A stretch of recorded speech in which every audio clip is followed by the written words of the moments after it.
ونعوذ بك من سخطك والنار اللهم إنا نسألك رضاك والجنة ونعوذ بك من سخطك والنار اللهم إنا نسألك رضاك والجنة ونعوذ بك من سخطك والنار.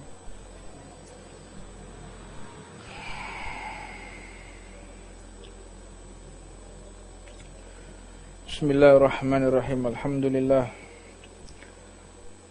Wassalatu wassalamu ala Rasulillah Sayyidina Muhammad ibn Abdullah wa ala alihi wa sahbihi tasliman kathiran tayyiban mubarakan fihi ala kulli hal.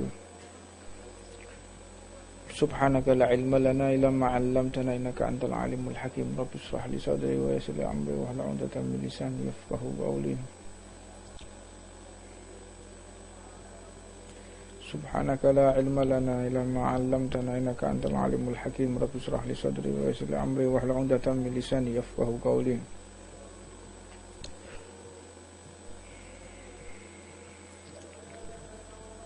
Betapa banyak seseorang yang saat ini galau, merintih, menangis, terutama alam arwah, yang saat ini mereka mendapatkan kesempatan duduk bersama kita, yang mereka menangis kepada Allah, khawatir azab kuburnya dikembalikan oleh Allah Subhanahu wa ta'ala, khawatir azab kuburnya dikembalikan oleh Allah. Sedangkan kita yang masih hidup kadang-kadang melupakan betapa besar kesempatan yang Allah berikan kepada kita fi asrah awakhir, yakni idkun minan nar. 10 hari terakhir ini adalah pembebasan dari api neraka. Apakah kita termasuk di dalamnya atau justru kita termasuk orang-orang yang di dalam api neraka? Fal'iyadzubillah min dzalik. Maka koreksi diri kita satu dengan yang lain. Pantaskah kita mendapatkan kedudukan sebagai hamba yang disucikan oleh Allah? Evaluasi diri kita. Pantaskah kita termasuk orang-orang yang dicintai oleh Allah atau justru orang-orang yang jauh dari Allah Subhanahu wa ta'ala? Al-Imam Ahmad bin Hasan Al-Habsyi, beliau melanjutkan dalam kitabnya ini Risalatul Jami'ah, famin ma'asil qalbi syaqu fillahi ta'ala wal amin makrillah. Tahukah kalian kemaksiatan yang tersembunyi itu manakala dia merasa Allah itu ada atau tidak ada. Ini definisinya sangat luas. Bisa jadi dikatakan Allah ada atau tidak ada itu yaitu syak fillah, ragu-ragu atas kekuasaan Allah, seolah-olah Allah tidak mampu apa yang bisa dia perbuat untuk dirinya, seolah-olah Allah itu tidak bisa membalas apa yang terjadi pada dirinya. Syak fillah. Kalau kita ingin tahu kita ragu atau tidak atas Allah terhadap kita, maka lihatlah kita lebih nyaman mana, uang kita berada di rumah atau berada di amal jariah. Kalau kita ingin tahu kita lebih merasa nyaman mana, uang kita berada di kantong, di bank, di rekening, atau uang kita berada di kantong-kantongnya orang fakir miskin. Lebih percaya mana kita? Sedangkan Allah menjanjikan kalau kita mau mengisi kantong-kantong orang yang tidak memiliki uang beli makanan, tidak mau mengisi orang-orang yang membutuhkan, maka rezeki kita akan sampai di situ. Namun jika kita mau memberi mereka yang tidak memiliki rezeki seperti kita, rezeki kita akan dilipat gandakan oleh Allah. Bahkan Nabiullah Ibrahim, beliau bersusah payah membangun Ka'bah, Baitullah, Ka'bah yang saat ini masih berfungsi sebagai kiblat umat Islam seluruh dunia. Betapa besar amal jariah Nabiullah Ibrahim, besar. Jadi tempat berkumpulnya umat Islam mengadu kepada Allah, jadi tempat berkumpulnya umat Islam untuk bertawajuh kepada Allah. Di situ ada Hajar Aswad, multazam, tempat yang mustajabah yang telah dibangun oleh Nabiullah Ibrahim, menjadi kiblat setiap manusia. yang ada di sana. Bahkan dikatakan barang siapa sholat di Masjidil Haram, 1 rakaat seperti 100.000 rakaat. Dan semua amaliyah itu kembali kepada Nabiullah Ibrahim. Karena Nabiullah Ibrahim yang membuat Ka'bah. Betapa besar kedudukan Nabiullah Ibrahim. Betapa besar amaliyah Nabiullah Ibrahim. Jariyahnya besar.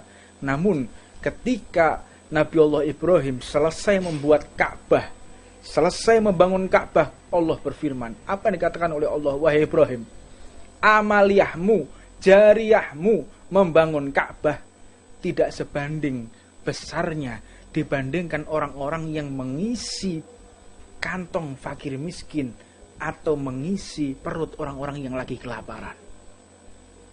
Satu suap yang kita berikan kepada fakir miskin ini lebih afdol, lebih mulia, lebih agung daripada Nabiullah Ibrahim ketika membangun Ka'bah. Kita bisa pikirkan, kita bisa renungkan betapa banyak seseorang yang menyalahi aturan, menggampangkan, bahwa kadang-kadang mereka yang beribadah ke Mekah, ibadah umroh, seringkali mereka berangkat haji tiap tahun, seringkali mereka berangkat menuju Masjid Nabawi, ziarah ke makam Rasulullah. Ketahuilah, orang yang setiap tahun haji, yang setiap bulan umroh, tidak sebanding apabila harta yang kita keluarkan untuk berangkat haji dan umroh itu lebih afdol kita serahkan kepada fakir miskin yang dalam keadaan kelaparan. Sebagaimana cerita Al-Imam Ibnul Mubarak radhiyallahu ta'ala anhu wa nafa'anallahu bi'ulumih. Al-Imam Ibnul Mubarak ketika beliau berhasrat ingin berangkat haji, pada masa itu sangat sulit orang berangkat haji, nggak seperti saat ini. Kita bersyukur ya di Indonesia ini, haji termurah di dunia itu di Indonesia. Tidak ada haji yang lebih murah melebihi Indonesia. Beruntung kita. Kenapa? Coba dihitung. Ya. Coba dihitung. Menyinggung sedikit, menyimpang dari pembahasan kita. Di sana 40 hari. Setiap hari makan 3 kali. Ada fasilitas travel antar jemput. Belum lagi nanti ada living cost 1.500 real. Semua itu hanya 38 juta. Masih dapat ongkos uang kembali 6 juta. Total 32 juta. Hidup 40 hari di hotel, dibiayai, ada pemandu. Ini kadang-kadang orang masih menyalahkan pemerintah. Kita ini orang yang paling senang menyalahkan orang lain. Yang paling senang membuka aib orang lain. Itu sifat kita, jeleknya kita di situ. Kalau ada orang yang jelek, wah, kita semangat untuk membuka aibnya. Kalau ada orang yang salah, wah, kita benar-benar semangat untuk menyebarkannya. Fal'iyadu-billah min dalik. Jadilah kita penyejuk di antara umat. Jadilah kita orang yang menutup aib sesama. Jangan kita berhasrat seperti kaum kafir yang tidak mengenal Allah dan Nabi Muhammad. Mereka berhasrat membuka aib saudaranya. Mereka berhasrat untuk menggunjing orang lain. Fal'iyadu-billah min dalik. Kembali kepada Imam Ibnul Mubarak. Masa beliau sangat sulit, nabung bertahun-tahun untuk berangkat haji. Ketika berangkat haji, di tengah perjalanan, beliau melihat seorang perempuan yang lagi menyeret kambing. Kambing tersebut sudah menjadi bangkai, seret. Dibelah sama beliau. Dibelah, dipotong-potong, diambil dagingnya. Kata Imam Ibnul Mubarak, wahai ibu, apa yang akan kau lakukan? Diamlah engkau, wahai orang yang akan berangkat haji. Tidak usah tanya apa yang akan saya perbuat. Wahai ibu, saya bertanya kepadamu, apa yang kau tanyakan? Tentang apa yang kau lakukan? Aku tahu ini bangkai, aku tahu ini haram. Tapi haram untukmu, tapi halal bagiku. Haram untukmu, halal bagi kata si ibu ini. Kenapa bisa seperti itu? Saya memiliki anak-anak yatim, seorang sayyid, cucu Rasulullah yang dalam keadaan kelaparan. Aku sebagai ibunya harus mengisi perut mereka. Agama kita ini adalah agama yang memprioritaskan, mengutamakan hifdzun nafas. Agama ini agama yang memprioritaskan untuk penyelamatan jiwa. Penyelamatan jiwa, humanity. Ini agama-agama yang humanis. Misi tujuan Rasulullah penyelamatan. Penyelamatan di dunia maupun nanti tujuan utama penyelamatan di akhirat. Hifdzun nafas agama ini. Jangan kita salah paham mengedepankan aturan sehingga membahayakan nyawa. Ini bukan ajaran Islam yang semacam itu. Untuknya, saya akan ungkap semua.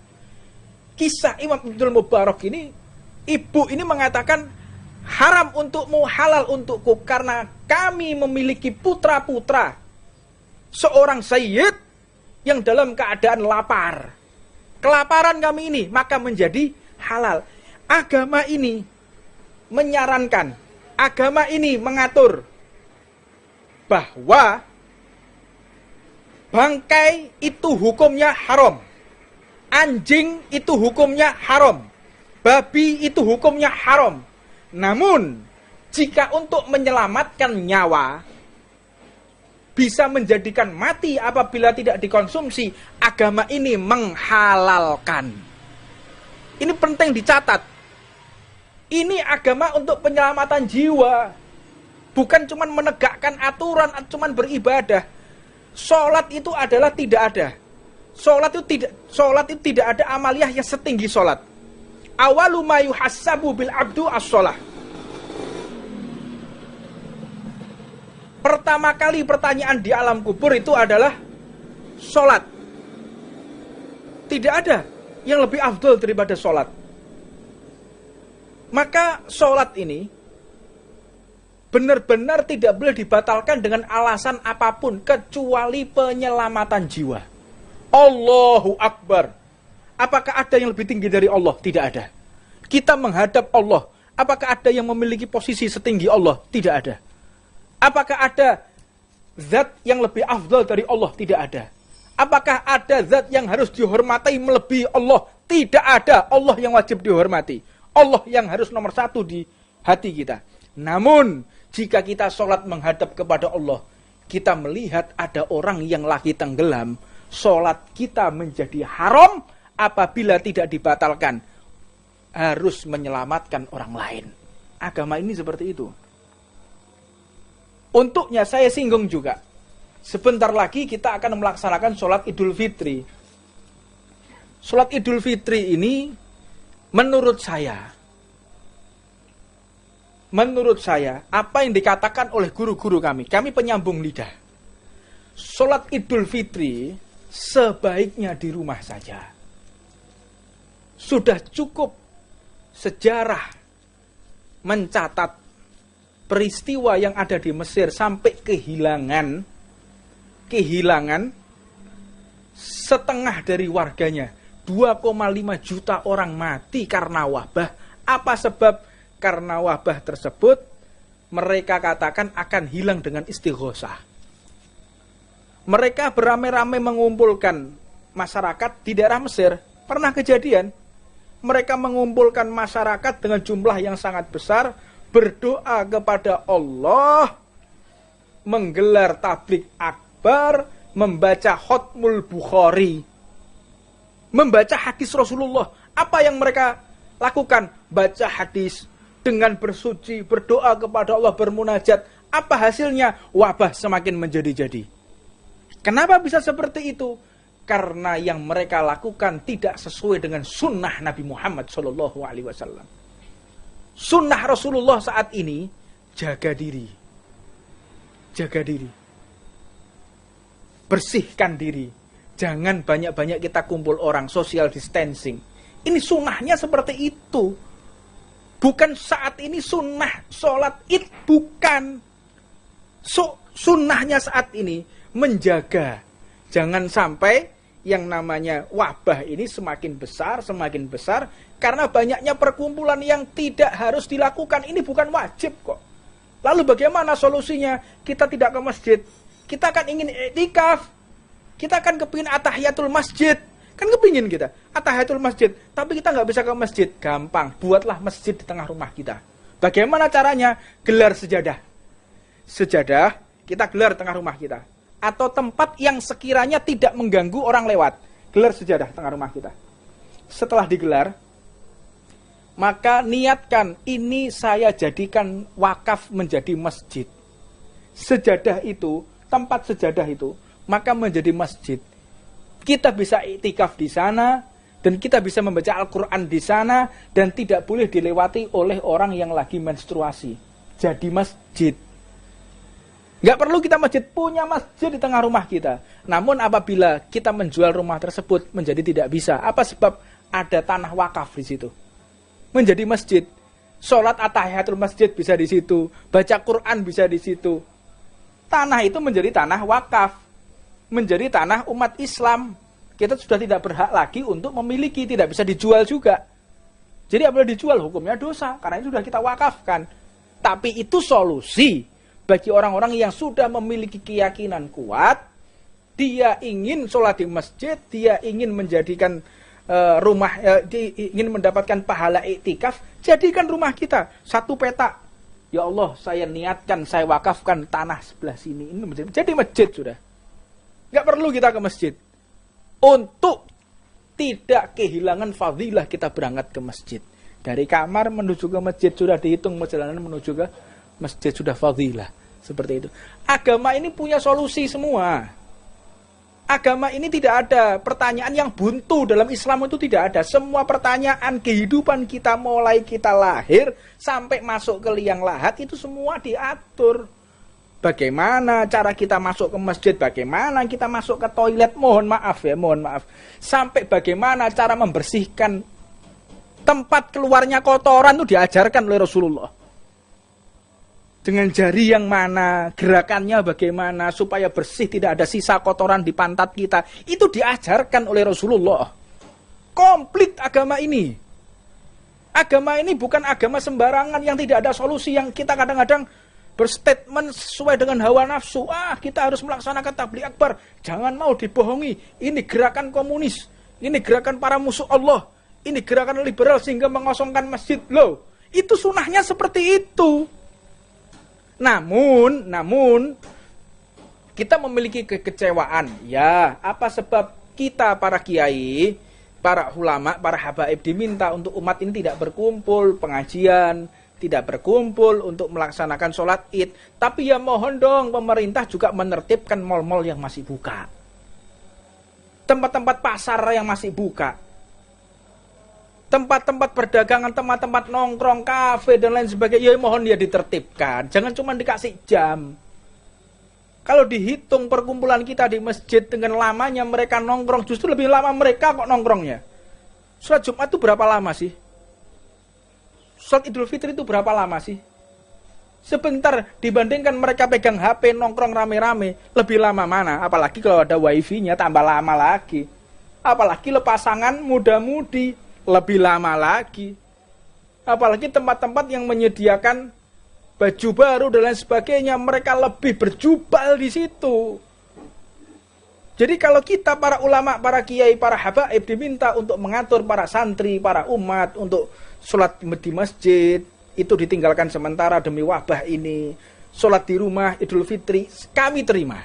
Kami siap menerima saran pemerintah untuk menyarankan umat agar tidak sholat Idul Fitri. Namun pemerintah pun harus tertib. Menertibkan mal, menertibkan pasar. Sehingga tidak ada ketimpangan sosial.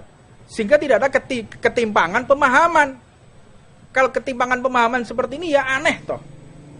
Masjid kita disarankan. Terus kenapa? Mal kok masih dibuka? Kafe masih dibuka? Tempat nongkrong masih disediakan, kan aneh. Kemarin kami di Bandung,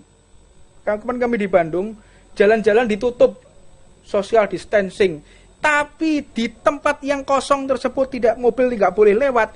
Anak muda-mudi memanfaatkan jumlahnya ratusan mereka kumpul di situ. Ini kan nggak masuk akal yang seperti ini. Membuat orang sulit untuk melewati jalan, namun tidak memperhatikan tujuan ini apa sih? Jalan di stop, masjid dikosongkan, agar orang tidak berkumpul. Lah memangnya di kafe itu nggak orang kumpul? Memangnya di mall itu nggak orang kumpul?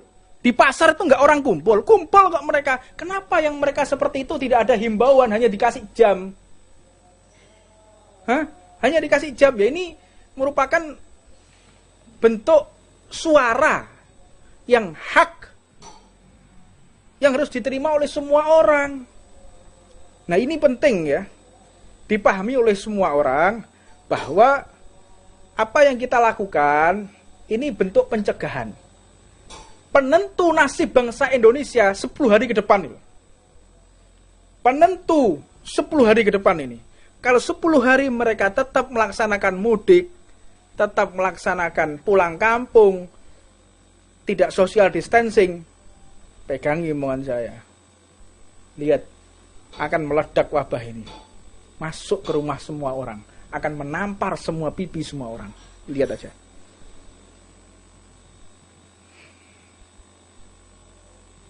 Tolonglah ditertibkan semuanya.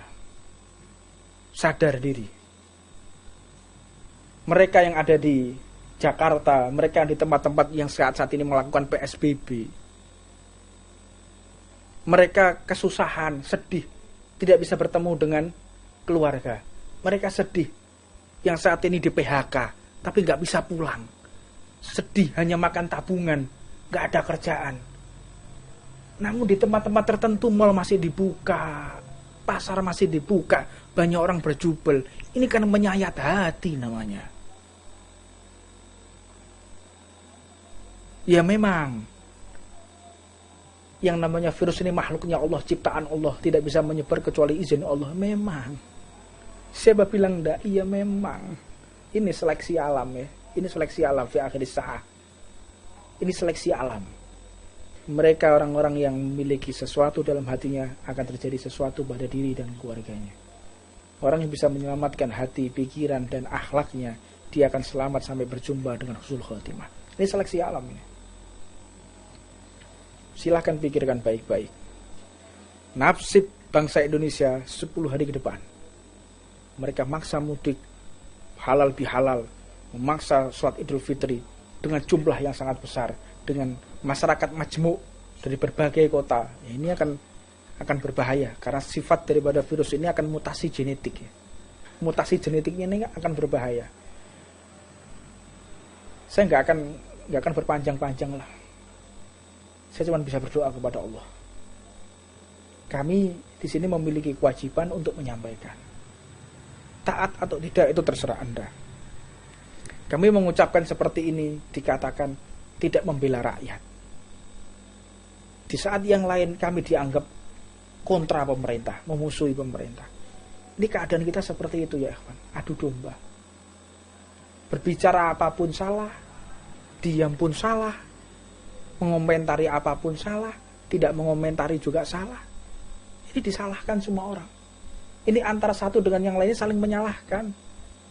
Saling menyalahkan, nggak saling support ini. Satu dengan yang lain, ayo salahkan, ayo kritisi, tapi nggak ada solusi. Untuknya kita semua, marilah kita kembali ke jalan Allah Subhanahu wa Ta'ala. Ibadah, doa yang banyak, baca Quran, baca zikir, beribadah kepada Allah. Kalau kita jenuh, olahraga, lari. Olahraga apa yang kita bisa? Olahraga. Sehatkan badan kita. Sistem imun tubuh kita harus bagus agar resistan di dalam virus ini. Ini agama-agama yang mengajarkan hifdzun nafas, saya ulangi lagi, mengajarkan keselamatan. Maka kita melihat ya, saya melanjutkan apa yang dikatakan Ibnu Mubarak. Maka Ibnu Mubarak pun mengatakan, wahai ibu, tinggalkan barang tersebut, aku berikan hartaku untukmu, aku gagal haji. Akhirnya beliau pun kembali ke rumahnya. Maka ketika sampai di rumah, setelah 6 bulan kemudian teman-temannya pada pulang, beliau berkunjung. haji mabrur, wa sa'yan masykur, wa tijaratan lan tabur. Wa anta kadzalik. Dan engkau juga. Loh, kok bisa aku juga? Iya, engkau dan aku kan waktu itu kan tawaf bareng. Loh, kok bisa tawaf? Saya enggak berangkat. Oh, kamu jangan bohong, kita tawaf bareng. Ibnu Mubarak pun pergi ke tempat temannya yang lain, memberikan selamat, haji mabrur, wa sa'yan masykur, wa tijaratan lan tabur. Mudah-mudahan kau diberkahi oleh Allah, hajinya dimakburkan oleh Allah, dimabrurkan oleh Allah. Wa anta kadzalik, dan kau juga. Kamu jangan aneh-aneh, saya ini enggak berangkat haji. Kamu bagaimana? Kita ini wukuf di Arafah bareng. Kaget Ibnu Mubarak.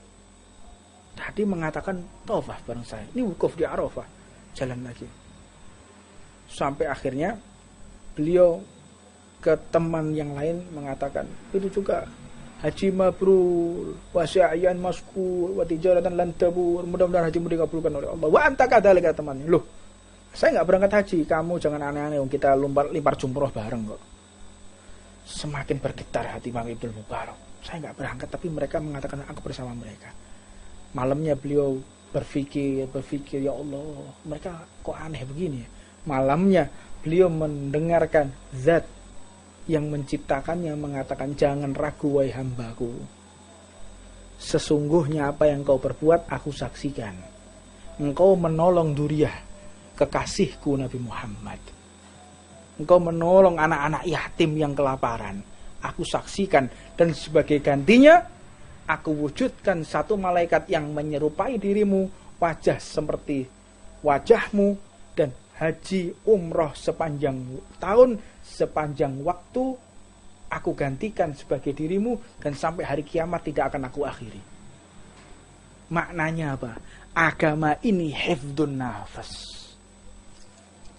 Kalau seandainya Imam Ibnu Mubarak tetap bersikukuh menunaikan kewajibannya di hadapan Allah, mana dapat penghormatan yang lebih dari Allah? Enggak dapat. Tapi Imam Ibnu Mubarak mengedepankan hifdzun nafas, mengedepankan penyelamatan jiwa, maka mendapatkan kedudukan di hadapan Allah dengan apa? Diserupakan malaikat berbentuk Imam Ibnu Mubarak yang haji setiap tahun, umroh setiap saat, dengan wujud jasadnya, wajahnya seperti Imam Ibnu Mubarak, yaitu malaikatnya Allah. Pilih mana kita? Makanya amaliyah agama ini amaliyah hifdzun nafas, penyelamatan jiwa, humanity, humanis.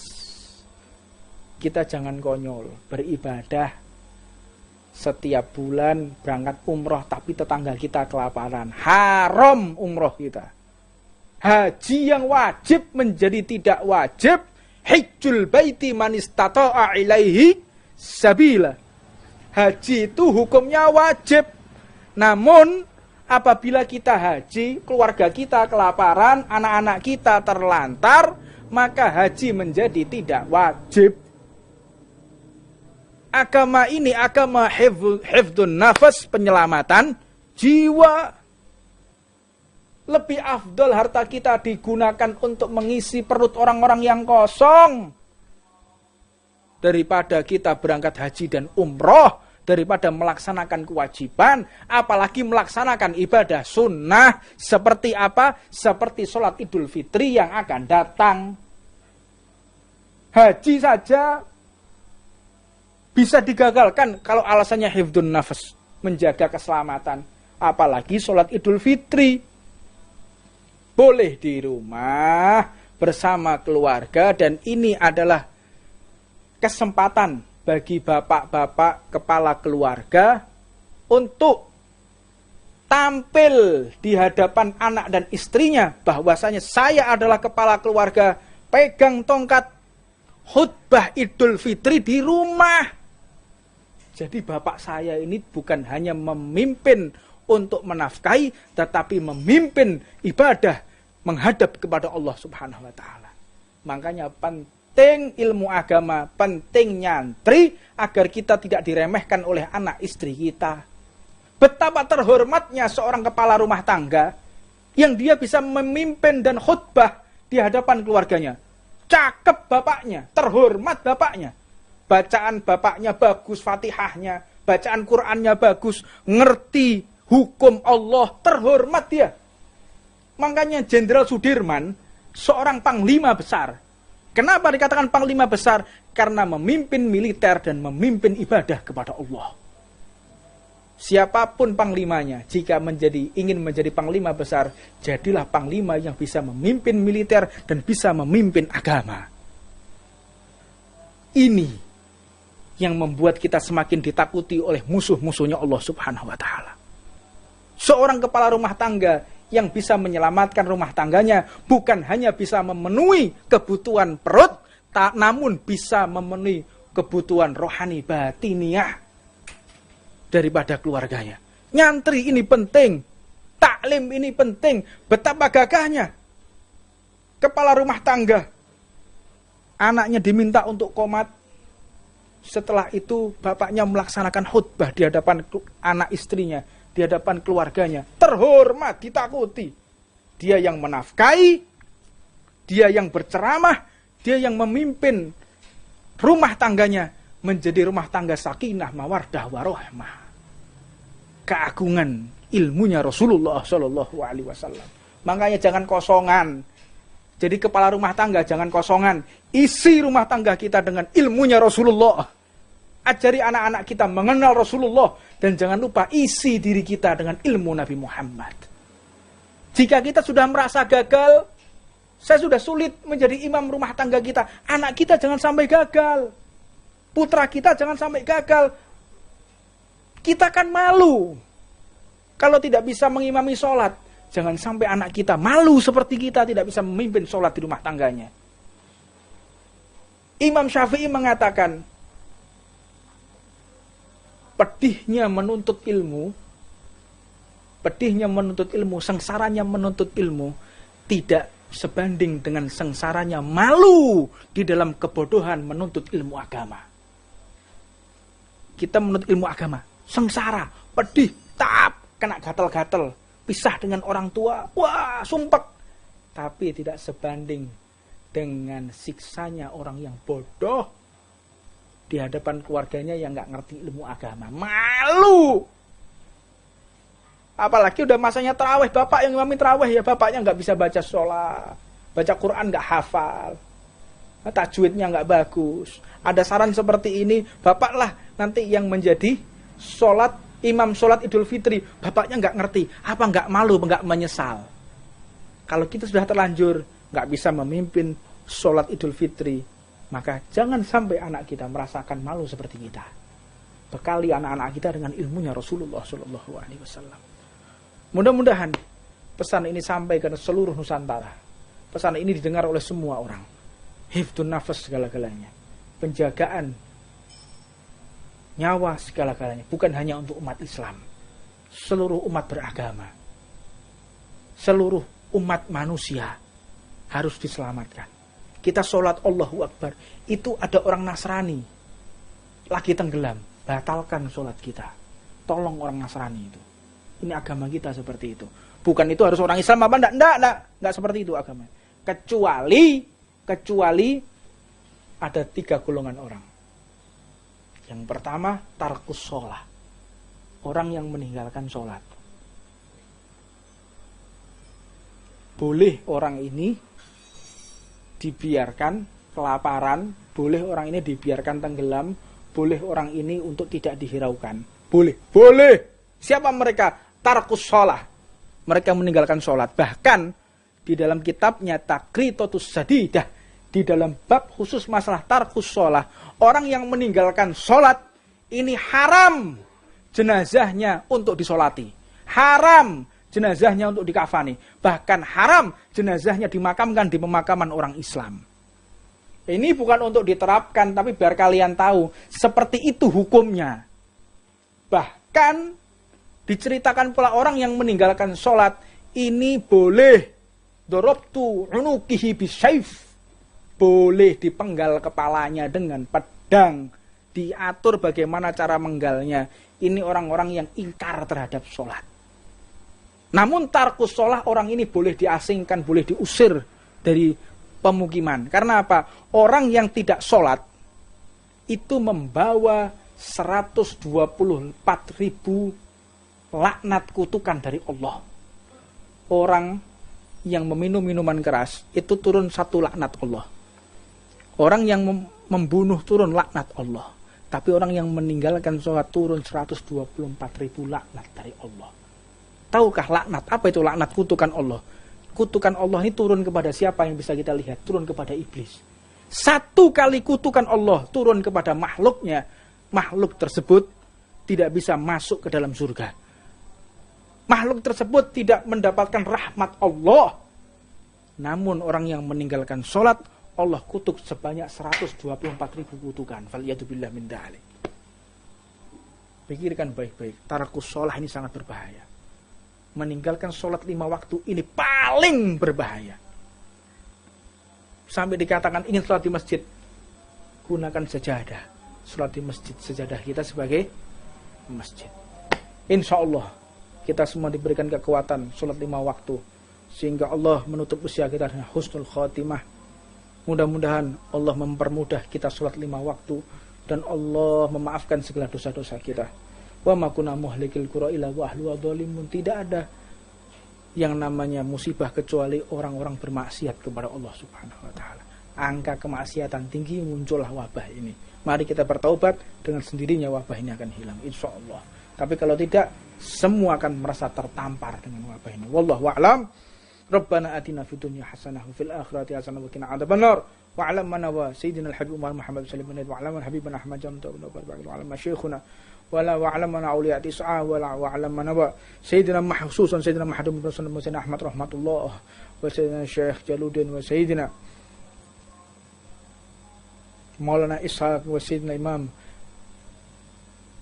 Al-Habib Abdul Qadir wa Abdul Istiqah wa 'alam man Hashim Asy'ari wa 'alam man Bahwa Hasbullah wa 'alam man wa Syekhuna Khalid bin Abdul Latif Bangkalan wa 'alam man masyayikhuna wa jami'il qiyayat wa jami'il muhadditsin mufassirin wa 'alam man wa rijalil ghaib wa 'alam man qutbuz zaman wa 'alam man sadatina sufiyah aina ma kanu wa allahu min asgardi ila ghaibiha wa 'alam man ma jami'a awliya illah wa ila hadratin nabi Muhammadin sallallahu alaihi wasallam sirrul Fatihah.